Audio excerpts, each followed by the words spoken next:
Allegory. A group of prisoners have been confined in a cavern since birth, with no knowledge of the outside world. They are chained facing a wall, unable to turn their heads, while a fire behind them gives off a faint light. Occasionally, people pass by the fire carrying figures of animals and other objects that cast shadows on the wall. The prisoners name and classify these illusions, believing they're perceiving actual entities. Suddenly, one prisoner is freed and brought outside for the first time.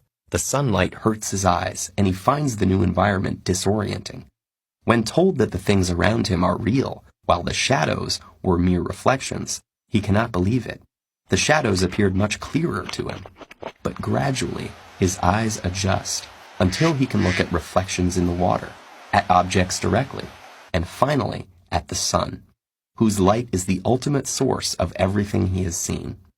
The prisoner returns to the cave to share his discovery, but he is no longer used to the darkness and has a hard time seeing the shadows on the wall. The other prisoners think the journey has made him stupid and blind, and violently resist any attempts to free them.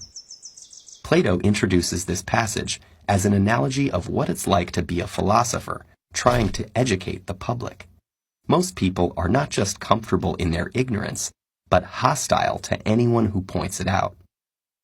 In fact, the real-life Socrates was sentenced to death by the Athenian government for disrupting the social order.